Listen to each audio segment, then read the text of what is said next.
Hello and welcome to this week's episode of the Splat Grind, because the Splat Grind stops for no one, not even forgetting that I'm playing Rainmaker. Today I'm going to tell you my Splatoon 3 highlights from the past week. June 9th, at closer to 8 p.m. than 7. The sky is red, the run is big. Wahoo World went terribly. Inkblot Art Academy went a little too great because it made it to Overachiever without really wanting to. My goal for Undertow Spillway is to make it to Professional. Let's go. For my first wave, I noticed I have a charger and immediately think, is that a Grisco charger? Nope, it's the GooTuber. So first boss to come in was a Steelhead, and as the charger, I should be able to do this. And there's a Grisco charger on the team, so we should be able to do this. We let it get away with throwing 3 bombs before we finally beat it. About 30 seconds passed before we got any eggs in the basket, and I was not going to lose in the first wave with 0 eggs out of our namby-pamby quota of 9. The real challenge is the flyfish. It's always the flyfish. I don't have any explosive special, so I'm going to have to resort to throwing plain old regular bombs. Apparently you can hold R to aim where your bomb is going, so I was just waiting for it to open its compartments like, I'm ready when you are. I was able to get 14 eggs with a GooTuber. The second wave, I had the Grisco charge, and I forgot this thing makes your switch vibrate an insane amount. I was worried it was going to fall apart. It's also a lot less ink efficient than I remembered. I was trying to shoot at a scrapper, and nothing was happening, and then guess what happened? Flyfish on the left, flyfish on the left. I'm at flyfish on the left, flyfish on the right, dodging all the flyfish all day and night. We took them all down in time, though. The third wave, I had the splatter shot. This should be manageable.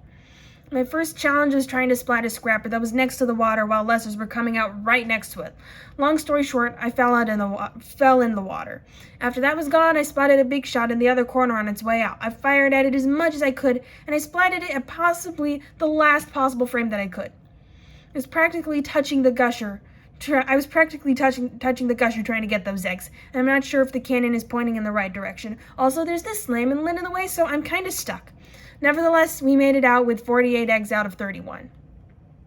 Big run so far is going okay. Let's go again. I start with the arrow spray. Aw yeah. The first boss out was a steel eel. I slipped to the back of it and splat it. Then we get a second steel eel. We splat that as well. We're getting all these eggs in the basket when, is that a third steel eel? That was the only interesting thing that happened during this wave. I might have also been bonked into the water trying to beat another scrapper. The second wave, I had the Grisco charger, and the lights were going down. This is probably going to be Undertow Grillway in a few seconds. Actually, it was Mothership, again, and it was just as easy as it was this morning. I saw someone booyah bomb the Mothership, and I thought, why didn't I think of that?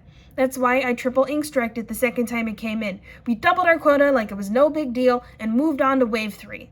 I had the Grisco charger on normal tide, and for some reason the game decided to drop all the bosses right at the beginning. I fell in the water once, and I find that there are 2 mods, a flyfish, a drizzler, a fish stick already on the stage, and we still had 80 seconds left. Simatonin was able to booyah bomb me back to life, but none of us survived for much longer after that. We were wiped out with 0 eggs out of 13. This is the second time this has happened today, where I have an awesome Mothership round in Wave 2 and then get wiped out in Wave 3, making my hard work completely meaningless. So far, my journey to Professional is going eh. June 10th at 7 a.m. I woke up 20 minutes ago. Let's play Big Run. The first wave, they launched us into the corner. That means it's high tide, baby, and I have the Explosher. The first boss in was a Steelhead. You'd think that I, as the Explosher, would have an easy time spotting a Steelhead, but I couldn't seem to land a hit on it. We were able to beat it, and then the Flyfish came in. It was my time to shine. But then we had to get these eggs to the basket. I go to get one, and then get nuked by the Flyfish. Tay booyah bombed me back to life, and I was on my way. The Flyfish was down, so I couldn't exactly kill it anymore. We had 9 eggs. Tay had the 10th. We were having a hard time beating this other Steelhead, and Tay just wasn't getting this egg in the basket. I was violently sloshing at the Steelhead with one eye on the UI, waiting for Tay to get this egg to the basket in case we couldn't beat the Steelhead in time. They didn't get the egg in the basket. We beat the Steelhead, but it was too late. We timed out in the first wave with 9 eggs out of 10. But I'm only down to Overachiever 40, so it's not over yet. I go in again. The first wave, I had the Splat Roller on normal tide. The first boss was a steel eel. Mash it to death, get the eggs in the basket, easy. Then came a steelhead, and I just tried mashing at it, wondering if it's really the best idea to go against a steelhead with a roller, but Ovo triple ink striked it to death, thus saving me. I was trying to get to the basket, but I got run over by another steel eel. There was only 1 player left, then someone got revived, then there was only 1 player left, and I had no idea where they were. It doesn't matter, though, because they were dead. We were wiped out in the first wave, again, with 3 eggs out of 10. I can't believe that this wave was for all intents and purposes easier and we died faster. So that's it. Big run is over. I'm at Overachiever 20. If I lose in the first wave again, I'm getting bumped to Go-Getter. My journey to professional would just have to wait. June 12th. So big run is over. As for my massive high score of 48, I just got the regular statue. Were you expecting me to make waves with my level of skill? Today we're going back to the turf war, and today's weapon is the H3 Nozzle Nose D. I know what you're thinking. Daphne, you hate the nozzle nose. You once said that whoever invented the nozzle nose should be fired.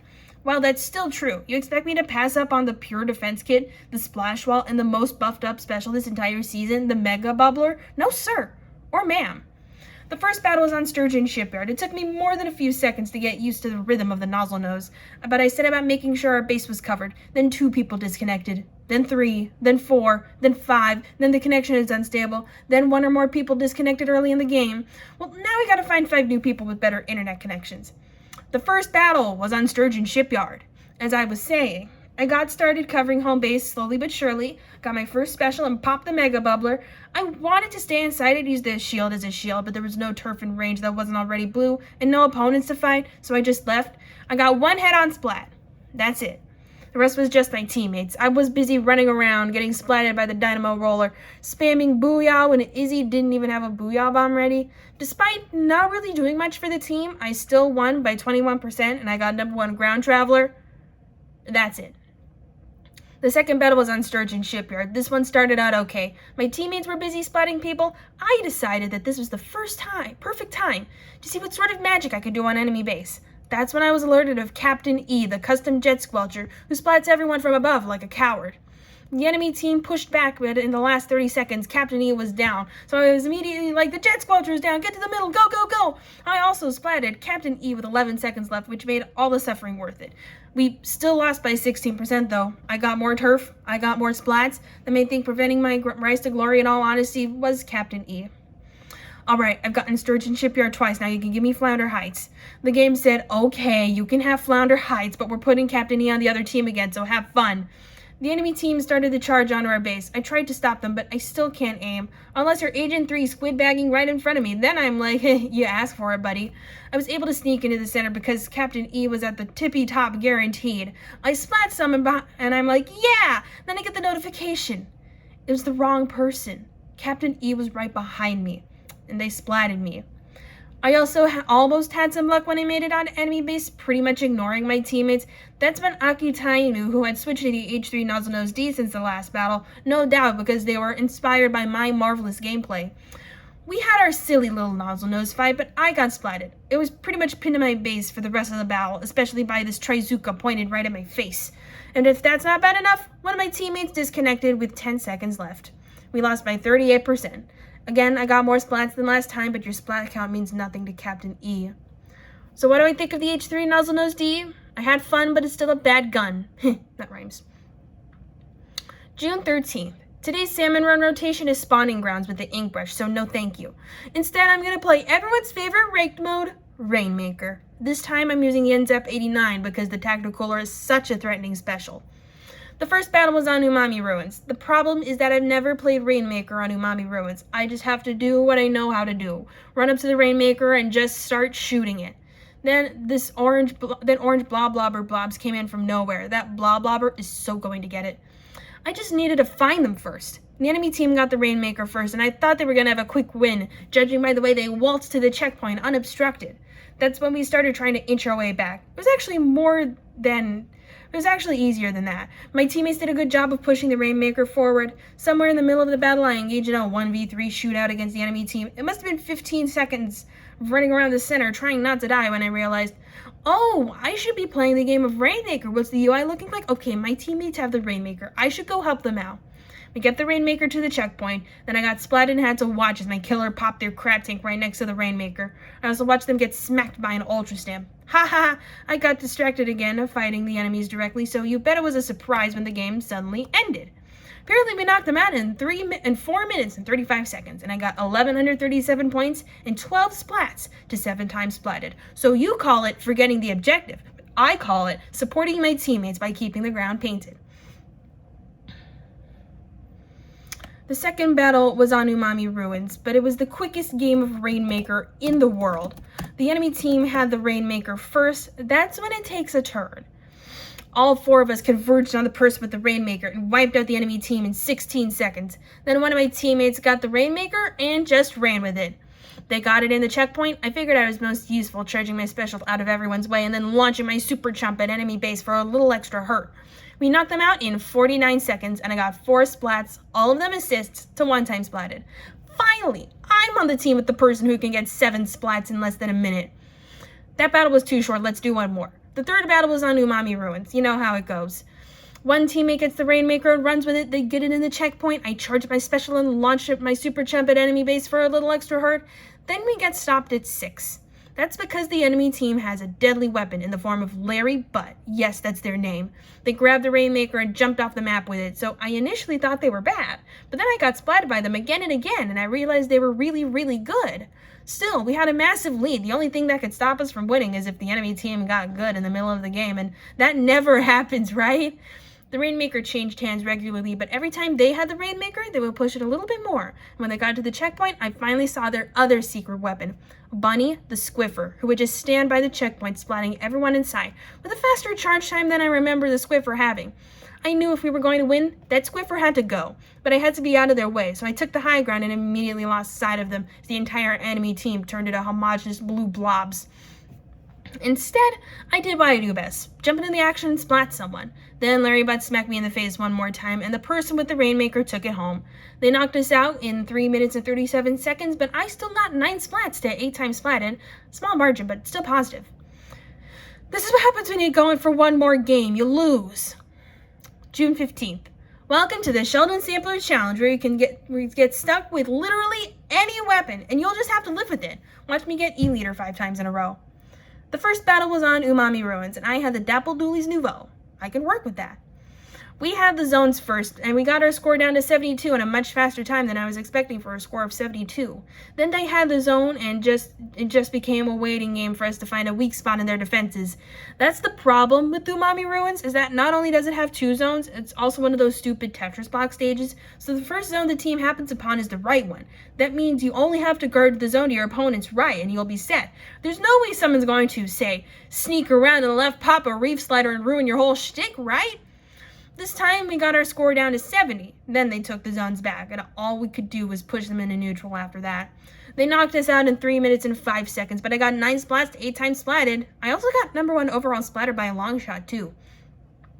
The second battle was on Umami Ruins, and I had the Gluga Dualies. What is it with me and dualies? And why am I paired up with 2 chargers and a dynamo? For a second, I thought we had a leg up, because the dynamo swings were so powerful that I could feel my switch vibrate. Then I got splatted by the Nozzle Nose and had to watch as they charged our base. And to make things worse, the Tri-Slosher was following them. It was no longer splat zones. It was now splat these 2 people. I threw my Booyah Bomb in the general direction of the center. In the valiant effort to change the game somewhat, I was able to splat the Tri-Slosher from the back, but it was all for naught. We got knocked out in 1 minute and 24 seconds, and the only one other person on my team got a splat because they were assisting me. There's no way I could get put up against these 4 people again, right? The third battle was on Umami Ruins, and I had the Goo Tuber. In fact, my team had 3 chargers, in the mode that's dependent on inking turf. And I got the feeling that none of us really knew how to use a charger after we reached the zones and immediately started tap shooting. I know sniping has never been useful in the history of Salmon Run, but this isn't Salmon Run, and I need to snipe some people. Then I remember that I can't aim. Tap shots it is. And boy did I tap shot. About 2 minutes into the battle, I sneak up on someone and just tap shot them to death. I must have done this at least 4 times. Splatnet is showing 6 splats total with 1 assist. One of them must have been from the Tenta missiles. I refuse to believe that I splatted 5 people with tap shots. I guess tap shotting is a viable method of splatting. It's a stupid method, but a viable one nonetheless. We were knocked out in 3 minutes and 55 seconds, which is much longer than I was expecting with a team with 3 chargers. The fourth battle was on Umami Ruins, and I had the Clash Blaster. Massive pog. I've never used it in splat zones, though. It was still easy to blast people in the face, and my teammates weren't half bad either. It got to the point where I was just looking for bare-grounded turf just so I could get my Trizuka. Then I blasted at their side, hoping for any of those shots to hit, and I missed, but my opponents were still dead. We knocked them out in 1 minute and 38 seconds, and I got 9 splats to 1 time splatted. Finally, I got a win in random weapons, and all I had to do was get a weapon I'm actually good at. I never thought I'd be saying this, but please give me Inkblot Art Academy. Then the game said, no, you're doomed to play on Umami Ruins for all eternity, but we're going to give you a Rapid Blaster Pro Deco as a treat. It can't be different than using a Rapid Blaster, right? It was slower than I'm used to, but I could also pop people's faces from a further distance. It went just like the last battle. The enemy team couldn't even touch the zone. The difference was that I couldn't get my Killer Whale charged, because not every weapon with the Killer Whale has the turfing power of the ink brush. We got a knockout in 1 minute and 18 seconds, and I got 3 splats to 2 times splatted.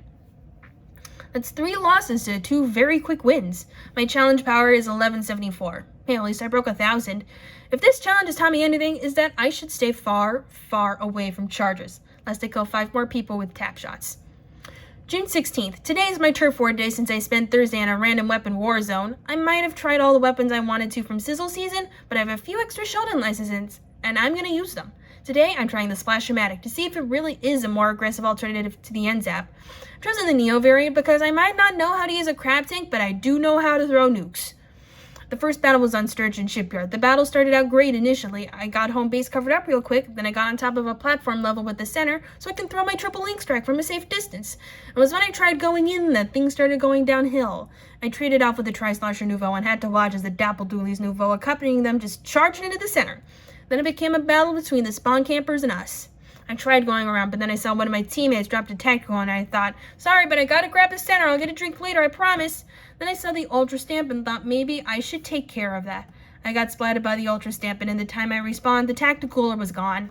I made it to enemy base, but it was then that I noticed that one of my teammates disconnected. In that brief moment of disbelief, I got splatted by the Dapple Doolies. Now we really did need to survive. We were able to splat 3 people with 15 seconds left, and we could go to the center to reclaim ourselves. Did our little team of 3 win?